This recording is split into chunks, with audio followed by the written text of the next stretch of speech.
Selamat datang di channel Simar Imam. Sembari mendengarkan tinggalkan like dan komentarnya bosku. Jangan lupa pasang headset kalian. Siapkan kopi dan camilan. Lupakan pahitnya kehidupan. Mari kita dengarkan sambil rebahan. Penembak jitu terbaik. Bab 669. Jadi Chen Feng juga pengkhianat. Ling Ye bertanya, tapi matanya tertuju pada lelaki tua Long Hun. Ekspresi lelaki tua itu sangat jelek, dia tidak pernah menyangka bahwa jiwa naga mengirim begitu banyak master dan diam-diam menanamkan dua rahasia di Wuzong, tetapi pada akhirnya dia kalah dalam pertempuran. Orang tua itu menggunakan teknik tubuh ringannya dan melompat berulang kali untuk mencapai pohon aneh di lembah 10.000 ular, dan melihat ke atas. Kematian itu seperti lampu padam. Orang tua itu tidak tertarik pada orang mati. Dia sekarang lebih tertarik pada buah-buahan di pohon. Tidak ada satupun yang tersisa. Orang tua itu diam-diam mengepalkan tinjunya, merasa lebih tidak nyaman daripada mendengar bahwa semua orang di jiwa naga terbunuh. Lian menemani Ling Ye saat dia berjalan perlahan ke lembah 10.000 ular. Dia juga menceritakan segalanya tentang pemetikan buah dan pertempuran antara tiga binatang, tanpa penyembunyian apapun, jika tidak, orang akan mengira dia yang memetik buah itu sendiri. Nak, apakah buah di pohon itu benar-benar dimakan orangutan sebesar King Kong? Orang tua itu berbalik dan bertanya. Jiwa naga dan Wuzong memilih pulau neraka sebagai tempat pertempuran maut. Separuh alasannya adalah karena buah-buahan di pohon, dan mereka menetapkan banyak batasan untuk ini. Biasanya, jiwa naga dan Wuzong tidak akan mendarat di pulau itu, tetapi hanya mengawasinya secara diam-diam. Mereka sudah mengetahui tentang ular piton raksasa yang menjaga pohon, namun ini pertama kalinya mereka mendengar tentang dua binatang raksasa lainnya. Ang Li tidak menjelaskan. Tubuh ular piton itu adalah bukti terbaik.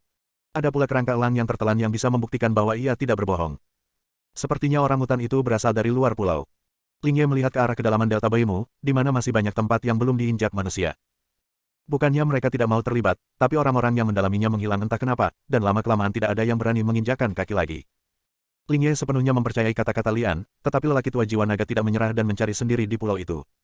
Selain memverifikasi perkataan Ang Li, dia juga ingin melihat gorila itu dengan matanya sendiri. Hasilnya mengecewakan, karena King Kong sepertinya sudah meninggalkan pulau itu. Ling Ye, aku akan memberimu pil Pei Yuan dan pedang transformasi naga. Bisakah kamu membiarkan aku mengambil serangga panjang itu? Orang tua jiwa naga bertanya dengan wajah serius, dan menambahkan. Tentu saja, jika Anda butuh sesuatu, kami juga bisa menukarnya. Ling Ye tersenyum dan tidak berkata apa-apa. Ular piton sebesar itu belum pernah terjadi sebelumnya, dan ada terlalu banyak hal di dalamnya yang dapat dipelajari. Apalagi telah ada orangutan yang bisa berlatih dan menggunakan api seperti manusia, sehingga keberadaan ular piton raksasa tersebut semakin bernilai untuk penelitian. Ang Li juga menjadi bukti terbaiknya. Kekuatannya meningkat drastis setelah meminum darah ular dan empedu ular.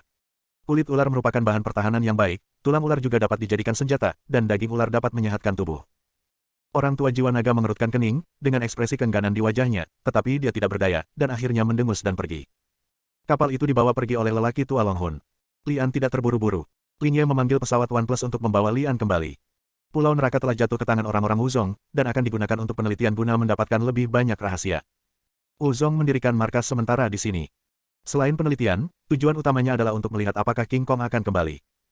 Jika Anda bisa menangkap gorila itu akan menjadi hadiah yang sangat besar. Ang Li tidak lagi memperhatikan urusan di pulau neraka. Setelah kembali ke Los Angeles, dia menghubungi He Xiazi dan menerima hadiah yang sesuai. Pil transformasi naga dan 10.000 poin bonus. Lian langsung menerima pil transformasi naga. Adapun poin hadiahnya, dia berencana meminta orang buta hitam itu untuk membantu menukar semuanya menjadi pil Pei Yuan. Dengan pil transformasi naga, Lian mungkin bisa menerobos ke dunia seni bela diri. Pada saat itu, pil pembangun Qi tidak akan banyak berguna. Yang benar-benar dibutuhkan untuk meningkatkan budidayanya adalah Yuan Pei Dan. 10.000 poin hadiah ditukar hanya dengan 10 pil Pei Yuan, yang menunjukkan betapa berharganya pil Pei Yuan. Ini juga alasan mengapa Ang Li hanya menangkap satu dari Murong Bai ketika dia berada di pulau neraka, dan tidak ada orang lain yang memilikinya sama sekali. Selain pil Pei Yuan yang ditukar dengan poin hadiah, Ling Ye juga memberi Lian 10 pil sebagai hadiah ketika dia meninggalkan pulau neraka. Ini adalah masalah besar. Ling Ye mampu mengeluarkan 100 pil Pei Yuan untuk bertaruh dengan lelaki tua jiwa naga, dan dengan santai memberikan 10 di antaranya kepada Lian. Ini membuktikan bahwa dia memiliki status yang baik di Wuzong. Ada hadiah lain untuk menyelesaikan misi, yaitu hak untuk memilih buku rahasia di Paviliun Sutra Markas Wuzong. Menurut He Xiazi, rahasia di sana berbeda dengan yang diberikan di pasar gelap dan memiliki tingkat yang lebih tinggi. Dia menyarankan agar Lian menunggu sampai dia menerobos ke dunia seni bela diri sebelum membuat pilihan, sehingga dia bisa memilih tips yang lebih cocok. Keterampilan pemurnian fisik dan pedang cahaya yang mengalir Lian saat ini belum mencapai tingkat teratas, jadi dia tidak terburu-buru dan berkonsentrasi untuk meningkatkan kultivasinya. Di hari kepulangannya ke Los Angeles, selain pergi ke surat kabar Sanling untuk melaporkan keselamatannya, Ang Li juga menanyakan apa yang terjadi selama ketidakhadirannya. Segalanya tampak tenang. Sejak terakhir kali Ang Li memilih ruang astrologi di taman hiburan, tidak pernah ada kematian seorang pegawai surat kabar Sanling. Bagi surat kabar Sanling, hal ini berperan dalam menstabilkan moral militer. Jika karyawannya sesekali dibunuh, siapa yang berani pergi ke perusahaan seperti itu? Bahkan raksasa modal seperti surat kabar Sanling akan segera runtuh. Kabar buruknya adalah Hu Yuhai belum ditemukan. Dia sepertinya telah menguap dari dunia ini. Setelah Lian dan Xiao Yue bertemu, mereka mengunci diri di kamar untuk berlatih. Dia gagal meminum pil transformasi naga. Semakin dekat kekuatannya dengan seorang seniman bela diri, semakin besar peluang terobosan setelah meminum pil transformasi naga, jadi dia harus menunggu sampai kekuatannya meningkat lagi sebelum meminum pil transformasi naga. Selain itu, Lian juga punya ide, yaitu melihat apakah dia bisa menerobos ke dunia seni bela diri tanpa meminum pil transformasi naga. Seminggu kemudian, 2 botol giok yang digunakan untuk menampung Pei Yuan dan kosong. Bagaimanapun, alam energi sejati dan alam seni bela diri adalah 2 alam utama. Di Pulau Neraka, Lian hanya meminum 1 pil Pei Yuan dan menembus level kecil. Pada saat ini, bahkan setelah menyempurnakan 20 pil pembangun Yuan secara terus-menerus, dia masih gagal menerobos dari Truki tingkat ke-9 ke dunia seni bela diri. Namun, kekuatan Lian memang meningkat pesat. Dia merasa telah mencapai batas dunia seni bela diri dan hanya selangkah lagi untuk menerobos. Mengeluarkan pil transformasi naga dengan pola pil berbentuk naga dan melihatnya, Lian menghela nafas diam-diam. Pada akhirnya, Anda harus mengandalkan pil transformasi naga. Bedanya, sekarang Anda meminum pil transformasi naga sendiri, peluang terobosannya setidaknya 80%. Tepat ketika Lian hendak mengambilnya, lampu di pintu tiba-tiba berkedip. Saat itu adalah cara Lian berkomunikasi dengan dunia luar. Kecuali ada keadaan darurat, tidak ada yang akan mengganggu latihannya. Lian menyimpan pil transformasi naga, berjalan mendekat, membuka pintu dan bertanya pada Kai Zi yang berdiri di luar, apa yang terjadi. Hu Yuhai sudah kembali. Kamu bilang kamu akan segera diberitahu jika ada berita tentang dia. Jawab Cai Zi. Bab 670. Hu Yuhai memang kembali, masih mengenakan pakaian yang dia kenakan pada hari dia menghilang. Selain bau keringat, dia tidak tampak terluka sama sekali. Ekspresinya tampak aneh, matanya menjadi gila, seolah-olah dia kehilangan kesadaran diri. Lian melihat jam, sekarang sudah jam 12 malam. Meski terletak di pusat kota Los Angeles, namun tidak banyak orang yang turun ke jalan saat ini. Yang aneh adalah, mengapa Hu Yuhai datang ke perusahaan saat ini? Jika satpam tidak mengenalnya, dia mungkin tidak akan bisa masuk sama sekali. Lian meminta seseorang untuk membawa Hu Yuhai ke lantai atas, dan Xiao Yue juga bergegas setelah mendengar berita itu. Apakah menurutmu dia aneh? Xiao Yue bertanya setelah mengamati. Lian mengangguk dan berkata, dia tampaknya ketakutan. Terus terang, 3 jiwa dan 7 jiwa mungkin telah hilang. Xiao Yue memutar matanya ke arah Lian. Dia lebih percaya pada alien daripada teori hantu dan dewa. Tuan Hu, Tuan Hu. Xiao Yue menggonggong beberapa kali. Hu Yuhai sepertinya bereaksi. Dia mengangkat kepalanya dan menatap Xiao Yue, matanya tiba-tiba memerah. Hati-hati. Lian menarik Xiao Yue pergi. Hu Yuhai, yang baru saja kehilangan kesadaran, tiba-tiba menjadi gila dan menerkam Xiao Yue seperti binatang buas. Bang! Wu Jinseng hanya berdiri di sana, keterampilan seni bela dirinya tidak boleh diremehkan, dan dia mengusir Hu Yuhai. Hu Yuhai menabrak 3 dinding berturut-turut sebelum berhenti, tapi dia melakukan serangan balik dengan momentum yang mencengangkan. Biarkan aku. John melangkah maju dan menggunakan tubuhnya seperti bukit untuk mencegat Hu Yuhai. Mata Hu Yuhai bersinar lebih merah, dan kulit tubuhnya juga berubah. Tulangnya menonjol dan dia lebih terlihat seperti binatang buas. Salah. Ang Li merasakan krisis yang belum pernah terjadi sebelumnya dan berteriak, John, minggir. John terlambat menghindarinya dan dicengkeram bahunya oleh Hu Yuhai. John adalah seorang mutan, dengan kulit kasar dan daging tebal seperti besi. Bahkan peluru yang menembus baju besi tidak dapat melukainya sama sekali. Tapi saat ini, dia ditangkap oleh Hu Yuhai dan tulangnya berlumuran darah. John terkejut. Jika dia tidak menghindari titik penting ini sebelumnya, tangkapan ini kemungkinan besar akan membunuhnya. Hu Yuhai hanyalah orang biasa, tapi dia menjadi sangat kuat setelah menghilang selama beberapa hari. Lian tiba-tiba berpikir bahwa orang yang menghilang sebelumnya memiliki kekuatan khusus. Perubahan Hu Yuhai juga harus dikaitkan dengan orang-orang itu. Pramaloh yang telah merusaknya. Bang! Wu Jinseng memukul bagian belakang jantung Hu Yuhai dengan telapak tangan, dan mengirimnya terbang lagi. Kali ini Wu Jinseng menggunakan seluruh kekuatannya. Bahkan seorang master yang juga seorang seniman bela diri akan kehilangan separuh hidupnya setelah dipukul. Hu Yuhai masih hidup, tapi dia muntah darah dan tampak terluka parah. Cahaya menyala, dan Lian tiba tepat waktu, mengayunkan pedang ringan, dan memotong kedua lengan Hu Yuhai. Ah! Hu Yuhai mengangkat kepalanya dan berteriak, bukan karena kesakitan, tapi jeritan yang mirip dengan pelampiasan. Pada saat yang sama, seberkas cahaya merah muncul dari mulut Hu Yuhai, dan suhu di sekitarnya juga meningkat tajam. Ya Tuhan, apa yang dia lakukan? Seru Ali. Apapun yang dia lakukan, sebaiknya kita pergi dari sini. Lian berteriak, mengambil Xiao Yue dan bergegas keluar lebih dulu. Saat ini, sudah terlambat untuk naik lift. Lian membuka pintu, dan ada jalan keluar di belakangnya. Lorong ini agak mirip dengan perosotan spiral, Anda dapat meluncur langsung dari lantai paling atas ke lantai pertama. Lorong ini dibuat untuk menghindari api dan sangat rahasia. Ledakan. Ada suara keras di atas kepala, dan lampu merah menyala, seperti laser yang mengenai lantai paling atas. Seluruh lantai atas menghilang dalam ledakan. Lian dan rombongannya datang ke lantai pertama dan diam-diam terkejut saat melihat kehancuran di lantai paling atas. Kekuatan penghancur yang begitu kuat lebih dahsyat daripada bom. Jika semua orang pergi sebentar, diperkirakan mereka akan seperti lantai yang hilang dan bahkan abunya pun tidak dapat ditemukan. Hu Yuhai menjelma menjadi pelaku bom bunuh diri. Saya selalu merasa segala sesuatunya tidak sesederhana itu, kata Wu Jinseng. Lian mengangguk dan memberitahu semua orang, target Hu Yuhai adalah Xiao Yue. Ayo kita pergi ke penjara bawah tanah untuk bersembunyi dulu, lalu rencanakan langkah kita selanjutnya. Semua orang datang ke ruang bawah tanah dan bertanya kepada Yue Ling tentang kerusakan bangunan akibat ledakan tadi. Bangunan bawah tanah tidak terpengaruh sama sekali. Kecuali lantai atas bangunan di atas tanah hancur total, seluruh bangunan tidak rusak, tetapi semua kacanya pecah. Jawab Yue Ling. Lian dan yang lainnya juga melihatnya ketika mereka berada di atas.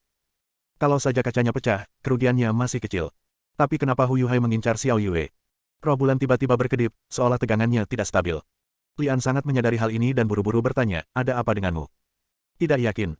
Jawab Yue Ling, dan pada saat yang sama dia mulai memeriksa dirinya sendiri, dan sosoknya mulai berkedip terus-menerus lagi, lebih jelas dari sebelumnya, seolah-olah dia akan menghilang. Seseorang sedang menyerang di sini, hati-hati. Apa maksudmu? Tanya Lian. Yue Ling menjadi kabur dan menjawab, orang-orang yang datang sangat kuat. Mereka telah menyerang sistem keamanan saya dan saya mungkin menghilang. Anda harus keluar dari sini. Invasi. Lian terkejut. Yue Ling adalah superkomputer. Broker dan Chaiko pernah bekerja sama untuk menyerangnya tetapi gagal. Lian merasa orang yang melakukan hal seperti itu pasti bukan manusia. Asing. Lian memikirkan lagi peramal yang melarikan diri itu. Caizi, pergi dan lihat apakah kamu bisa membantu Yue Ling. Lian memerintahkan, Yue Ling telah benar-benar menghilang dari semua orang, dan pasokan listrik di ruang bawah tanah juga telah terpengaruh. Xiao Yue, bunyikan alarmnya, segera evakuasi semua orang di kota bawah tanah, dan ambil semua yang kamu bisa. Oh, oke. Xiao Yue menjawab dengan panik. Bos, apa yang harus kita lakukan? Tanya Ali. Tetap di sini. Tidak peduli siapa yang datang, kita harus berusaha menghentikan mereka dan memberi waktu bagi semua orang untuk mengungsi. Lian berkata dengan suara rendah, matanya hampir terbakar, dan kemudian memerintahkan. John, antarkan Xiao Yue pergi dulu. Oke, ayo tetap berhubungan kapan saja. John mengantar Xiao Yue pergi tanpa ragu-ragu. Xiao Yue meninggalkan ruang bawah tanah hanya dengan satu benda, yaitu kristal yang terkandung dalam kotak isolasi. Lian punya firasat bahwa krisis di penjara bawah tanah terkait dengan kembalinya Hu Yuhai. Target sebenarnya bukanlah Xiao Yue, tapi kristalnya. Sebuah kristal dengan bahan aktif sebelumnya telah menghasilkan sinyal dalam upaya berkomunikasi dengan dunia luar. Apa sebenarnya itu? Lian bingung, tapi tidak punya waktu untuk menemukan jawabannya. Terlepas dari apakah krisis ini disebabkan oleh kristal atau ada hubungannya dengan alien, kita harus menemukan cara untuk bertahan dari krisis ini. Penjara bawah tanah tersebut memiliki sistem pertahanan senjata kelas 1, tetapi lumpuh total karena roh bulan diserang. Terkadang terlalu mengandalkan teknologi pintar bukanlah hal yang baik. Bab 671. Boom. Bumi berguncang, dan cahaya putih menembus kota bawah tanah dari luar, menyebabkan kerusakan yang tak terbayangkan. Lapisan pertahanan paduan setebal setengah meter langsung dihancurkan. Bang! Langkah kaki yang berat terdengar, dan beberapa musuh yang mengenakan baju besi hitam dan memegang pedang panjang masuk. Papa. Note mengendalikan senapan mesin berat dan menembak musuh. Itu adalah senapan mesin dengan peluru 12,7 mm, dan tingkat mematikannya sangat mencengangkan. Namun ketika peluru mengenai armor musuh, semuanya terpental. Gelombang tembakan peluru berakhir tanpa menimbulkan kerusakan apapun pada musuh. Pada saat ini, Lian telah menerima kabar bahwa para ahli yang dievakuasi dan lainnya juga telah diserang, dan dia tidak bisa tidak mengkhawatirkan keselamatan Xiao Yue. Kita harus segera menghadapi orang-orang di depan kita ini. Lian Fei naik dan mengayunkan pedang ringan untuk membunuh musuh. Dang. Pedang ringan itu bertabrakan dengan armor dan mengeluarkan suara yang tajam. Tidak diketahui dari bahan apa armor ini dibuat. Bahkan pedang ringan, yang setajam besi dan lumpur, tidak dapat merusaknya sama sekali. Wu Jinseng mengandalkan kekuatan dahsyat dari ahli bela diri untuk menjatuhkan musuh, namun hanya terbang menjauh dan tidak terlalu melukai lawan. Boom! Lian menggunakan petir telapak tangan untuk meledakkan musuh di depannya, diikuti dengan tusukan pedang, dan ujung pedang menembus kepala musuh melalui mata. Mata adalah kelemahan mereka. Teriak Ang Li. Musuh mengenakan baju besi yang melindungi hampir seluruh tubuhnya, namun matanya tidak memiliki perlindungan dan menjadi titik lemah. Bang! Ali menarik pelatuknya, dan sebuah peluru mengenai mata musuh, membunuhnya seketika. Note pun kembali menarik pelatuknya dan menembak ke arah wajah musuh. Satu dari belasan peluru tersebut selalu mengenai mata musuh, membunuh musuh sekaligus menjatuhkan helmnya. Setelah menemukan kelemahan musuh, pertempuran mulai menguntungkan pihak Lian. Tidak butuh waktu lama hingga musuh di depan mereka musnah, namun musuh baru kembali menerobos. Kali ini Lian melihat sosok yang dikenalnya. Seorang wanita tua keriput bersembunyi di balik jubah hitam, memegang tongkat di satu tangan dan bola kristal di tangan lainnya. Peramal. Terakhir kali Lian bertarung dengannya, dia melarikan diri. Kali ini dia langsung menyerang peramal tersebut, namun dihentikan oleh musuh yang mengenakan baju besi hitam. Setelah peramal memasuki ruang bawah tanah, musuh lapis baja tidak akan lagi aktif menyerang dan mengambil tindakan defensif untuk melindungi peramal. Mata peramal itu sedikit tertutup, dan bola kristal di tangannya memancarkan cahaya biru samar, yang berkedip-kedip, menciptakan resonansi aneh pada napasnya. Dia merasakan. Lian sekarang sangat yakin bahwa tujuan orang-orang ini membobol penjara bawah tanah adalah untuk mendapatkan kristal. Cahaya yang dipancarkan bola kristal itu seperti riak air, menyebar dalam gelombang dan menjadi tidak terlihat. Serangan Lian diblokir dan dia tidak pernah bisa mendekati peramal itu. Retakan. Dengan suara lembut, catu daya di ruang bawah tanah kembali normal, lampu pijar menyala, dan roh bulan muncul kembali. Roh bulan adalah penjaga penjara bawah tanah, tempat jiwa berada. Dengan kemunculannya, sistem pertahanan penjara bawah tanah aktif kembali. Lian dan yang lainnya tidak perlu menyerang, dan peluru padat diarahkan ke musuh. Musuh tidak bisa menahan serangan seperti itu dan terjatuh satu demi satu. Mata sang peramal terbuka penuh saat ini, dengan ekspresi kekecewaan di wajahnya. Sepertinya dia belum menemukan apa yang diinginkannya. Saya melihatnya memegang bola kristal di tangannya. Bola kristal itu bersinar terang, menusuk mata orang dan membuatnya mustahil untuk membukanya. Lian telah mempelajari trik ini sebelumnya dan mengetahui bahwa peramal itu ingin melarikan diri, tetapi tidak dapat menghentikannya. Ketika mata benar-benar buta, segala pengejaran yang membabi buta akan berakibat fatal. Cahaya surut, suara tembakan berhenti, dan tidak ada tanda-tanda peramal di tanah kecuali mayat. Bagaimana situasinya? Caizi berlari dari belakang, dan dengan bantuannya Yueling bisa muncul kembali. Maaf, salah satu dari mereka lolos. Kata Yueling dengan nada mencela. Lian tidak menyalahkannya. Jika Yueling tidak muncul tepat waktu, hasil pertempuran ini akan berbeda. Lian merasa kekuatan sebenarnya sang peramal begitu menakutkan bahkan Wu Jinseng pun bukan tandingannya. Hubungi John dan yang lainnya dan minta semua orang kembali. Di luar lebih berbahaya daripada di sini. Perintah Lian, lalu bertanya pada Yueling. Bagaimana kerusakan penjara bawah tanah itu? Memang besar, tapi masih dalam kendali. Kita harus menutup surat kabar Sanling dalam waktu singkat dan melakukan rekonstruksi dan peningkatan menyeluruh. Petik 2. Jawab Yueling. Ang Li sangat setuju. Fakta bahwa musuh benar-benar dapat menyerang Dungeon berarti mereka sangat kuat. Langkah-langkah pertahanan di Dungeon saat ini tidak lagi cukup untuk menghadapinya dan harus ditingkatkan sepenuhnya. Padahal, yang terpenting adalah Moon Spirit itu sendiri. Jika tidak diretas dan sistem pertahanan Deadly Dungeon lumpuh total, kerugiannya tidak akan separah sekarang. Peningkatan yang disebutkan oleh Yueling sebagian besar mengacu pada peningkatannya sendiri. Xiao Yue dan para ahli yang dievakuasi kembali ke kota bawah tanah lagi. Kecuali beberapa orang yang terluka, semua kerugian dapat dikendalikan. Pekerjaan rekonstruksi kota bawah tanah segera dimulai. Sebelum fajar, lingkungan sekitar surat kabar Sanling sepenuhnya terhalang oleh penghalang. Bahkan dari udara, mustahil untuk mengabaikan pemandangan di dalamnya. Pertempuran tersebut terjadi pada larut malam, tidak berlangsung lama, dan menimbulkan dampak yang sangat kecil. Ditambah dengan intervensi FBI, berita ini diblokir sepenuhnya. Orang-orang hanya ingin tahu bahwa industri surat kabar Sanling diblokir sepenuhnya dalam semalam, tetapi mereka tidak tahu apa yang sedang terjadi. Chon memimpin FBI untuk melakukan intervensi, bukan semata-mata untuk membantu Ang Li, tetapi juga untuk melindungi penyerang. Meski Chon tidak mengatakannya secara eksplisit, Ang Li juga menduga bahwa armor tersebut aslinya adalah milik pemerintah dan dicuri. Sekarang, Chon ingin mengambilnya kembali.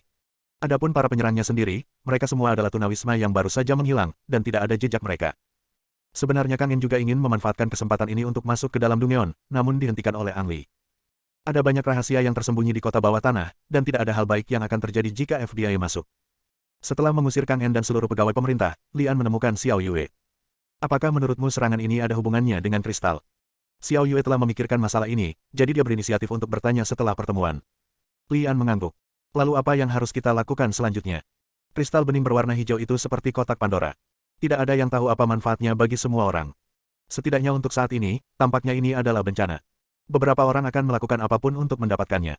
Tapi membuangnya begitu saja adalah hal yang mustahil. Rasa ingin tahu mendorong orang ingin mengetahui rahasianya. Karena dia ingin menemukan kristal itu, mengapa tidak menggunakan kristal itu untuk menemukannya dulu, kata Lian. Bab 672. Koran Sanling, di ruang rahasia di kota bawah tanah. Guntur berderak. Ada suara di tubuh Lian, beberapa meridian dan titik akupuntur terbuka, dan energi sejati mengalir ke dantiannya seperti air pasang.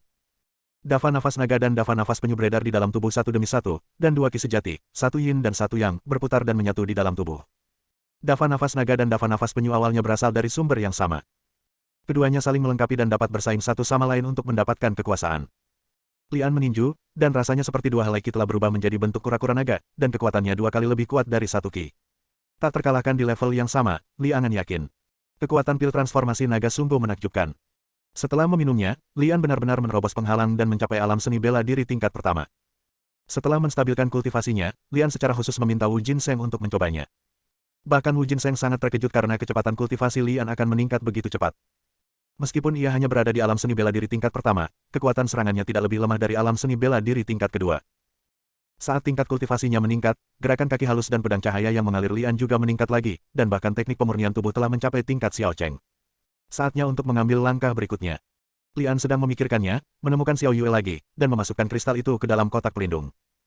Saat Anda mengeluarkan kristal tersebut, Anda dapat merasakan bahwa cahaya yang dipancarkan kristal tersebut lebih kuat dari sebelumnya, seolah-olah menggemakan suatu objek. Lian tahu bahwa peramal itu pasti memperhatikan penampakan kristal itu. Di 4 arah yaitu timur, barat, utara dan selatan, Lian menemukan bahwa ketika kristal menunjuk ke selatan, cahayanya menjadi sedikit lebih kuat dan dia menyimpulkan bahwa peramal itu ada di selatan. Wu Jinseng mengemudi, dan Lian duduk di kursi penumpang, menggunakan kristal sebagai panduan untuk melacak lokasi peramal. Ali, John, dan yang lainnya mengemudi di belakang, menjaga posisi mereka bersama Lian dan menggunakan pelacak untuk menemukan mereka untuk mendapatkan dukungan. Tidak ada kendala dalam perjalanan, dan akhirnya kami berhenti di depan Los Angeles Museum. Pada titik ini, cahaya pada kristal telah mencapai titik terkuatnya, dan dapat dipastikan bahwa peramal tersebut bersembunyi di museum. Lian menyembunyikan kristal di dekat tubuhnya dan berkata kepada Wu Jinseng, "Saya selalu merasa ini jebakan. Saya akan pergi ke sana dulu, dan Anda akan mengikuti di belakang." Wu Jinseng mengangguk. Jika itu benar-benar jebakan, lebih baik mereka berdua bertindak sendiri-sendiri daripada jatuh ke dalam jebakan bersama-sama. Setelah turun dari mobil, Lian menatap langit malam. Lingkungan sekitar sangat sepi dan tidak ada pejalan kaki. Beroperasi pada malam hari juga untuk menghindari cedera yang tidak disengaja pada orang yang tidak bersalah dan menimbulkan masalah yang tidak perlu. Dengan langkah ringan di kakinya, Lian bergerak maju seperti burung terbang. Pintu museum terbuka. Begitu Lian sampai di pintu, tongkat dengan lampu listrik berkedip mengenai kepalanya. Mereka adalah penjaga keamanan museum, ada 2 orang, tapi kali ini mereka terlihat agak aneh. Kedua wajah mereka agak membiru, dan serangan mereka sangat tajam. Dilihat dari skill serangannya, mereka hanyalah skill bertarung murni. Mereka tidak terlihat seperti praktisi seni bela diri. Yang aneh adalah kekuatan serangan kedua orang tersebut telah mencapai tingkat ke-9 dari Zenki. Setelah melihat orang yang terbakar sebelumnya, Lian tahu bahwa mutasi kedua orang itu pasti ada hubungannya dengan sang peramal, dan mereka menjadi boneka sang peramal. Sekali menjadi boneka, sulit untuk pulih. Lian tidak membuang waktu, dia mengeluarkan pedang ringan dan menebasnya. Aliran cahaya melintas, dan pedang itu menebas tongkat yang masuk, dan ujung pedang itu menusuk jantung penjaga keamanan itu. Segera setelah itu, Liu Guang bergerak lagi dan memotong leher penjaga keamanan lainnya dengan pedang. Lian terus berlari menuju bagian dalam museum tanpa henti. Panggilan. Sebuah palu godam kuno menghantam Lian. Pria yang memegang palu adalah pria dengan tinggi hampir 2 meter dan mengenakan baju besi. Dia tampak seperti seorang pejuang yang baru saja keluar dari medan perang kuno. Boom! Lian menghindar untuk menghindari serangan itu. Palu itu menghantam tanah dengan suara yang tumpul, dan sebuah lubang besar dibuat di lantai marmer.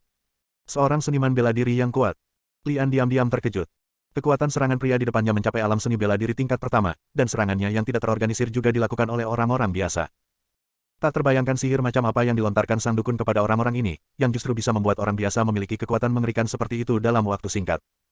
Namun, Ang Li yakin kekuatan tersebut tidak akan bertahan lama dan efek sampingnya akan sangat menakutkan.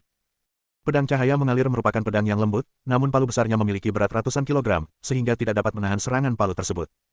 Lian menggunakan rohnya untuk berjalan mengelilingi musuh dengan ringan dan melemparkan petir palem. Ledakan. Tambang palem yang menempel pada palu dan meledak, menghalangi serangan musuh. Memanfaatkan kesempatan ini, Lian mengayunkan pedang ringan dan menusuk tenggorokan musuh dengan satu pedang. Hah! Nafas kematian datang. Karena naluri, Lian menggunakan ethereal step untuk menghindarinya. Engah, engah. 3 kali berturut-turut, 3 anak panah besi menembus armor dan memakukan dada pria besar itu. Ada orang lain. Lian memperhatikan seseorang bersembunyi di balik bayangan langit-langit, dan melemparkan pisau lempar ke arahnya. Dengan erangan teredam, seorang kurcaci yang tingginya kurang dari 1 meter jatuh dari langit-langit, memegang panah 3 tembakan di tangannya. Tingkat kultivasi orang ini tidak tinggi, tapi dia pandai bersembunyi. Jika Lian tidak menyadarinya tepat waktu, ketiga anak panah besi tadi akan membunuhnya.